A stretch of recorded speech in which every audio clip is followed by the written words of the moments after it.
بسم اللہ الرحمن الرحیم۔ السلام علیکم دوستو۔ اکتوبر 2011 کی ایک دوپہر تھی جب اچانک دروازے پر کسی نے گھنٹی بجائی۔ سب اپنے اپنے کاموں میں مصروف تھے۔ میں نے اپنے کمرے کا دروازہ کھول کر باہر گلی میں دیکھا تو ایک عورت کھڑی ہوئی تھی۔ پوچھنے پر پتہ چلا کہ کام والی ہے۔ خیر گھر والوں نے اس سے پوچھا کہ وہ کہاں رہتی ہے۔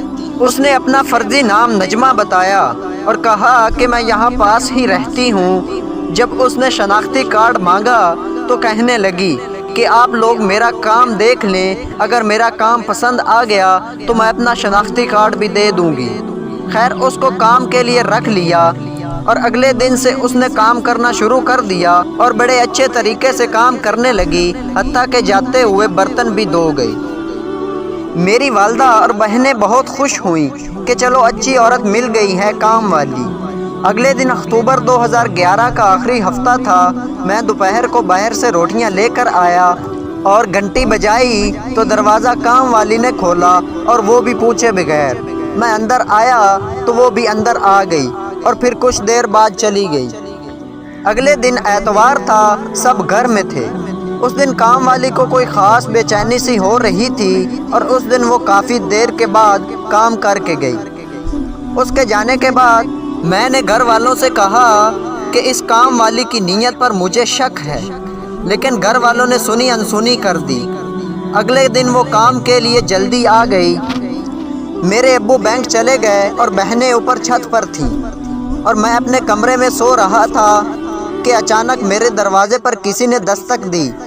میں نے سوتے ہوئے ہی پوچھا کون ہے، تو ایک آدمی کی آواز تھی، کہتا دروازہ کھولو، میں CID سے ہوں، آپ کے گھر طالبان آ گئے ہیں۔ پہلے تو میں حیران ہوا، لیکن پھر میں نے دروازہ کھول دیا تو ایک آدمی پستول لے کر اندر آ گیا اور مجھے نیچے لے گیا، جہاں پہلے سے میرے گھر والوں کو ڈاکوؤں نے قید کیا ہوا تھا۔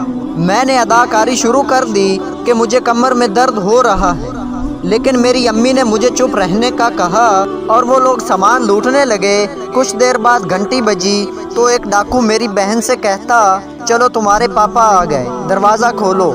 خیر میرے ابو کو بھی وہ اندر لے آئے۔ میں نے دوبارہ ڈاکوؤں کو تنگ کرنا شروع کر دیا تو ڈاکو میرے پاس آئے اور اس نے میرا گلا دبانے کی کوشش کی تو وہ چور چور کہنا شروع ہو گیا۔ میری امی نے بڑی مشکل سے مجھے ان سے بچایا۔ خیر وہ سامان لوٹ کر اور ہم کو کمرے میں بند کر کے چلے گئے۔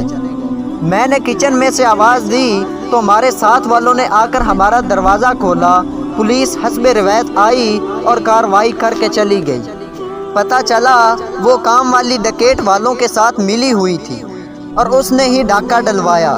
اس واقعہ کو بیان کرنے کا مقصد یہ ہے کہ آج کل کسی پر بھروسہ نہ کریں اور بغیر تحقیق کے کسی کو کام پر نہ رکھیں، نہیں تو آپ لوگوں کو بھی نقصان ہو سکتا ہے۔ تو دوستو ایسی اچھی انفارمیٹو اور دلچسپ ویڈیو دیکھنے کے لیے چینل کو سبسکرائب کریں اور بیل آئیکن کو لازمی دبائیں تاکہ ہر نئی آنے والی ویڈیو سب سے پہلے آپ تک پہنچ سکے۔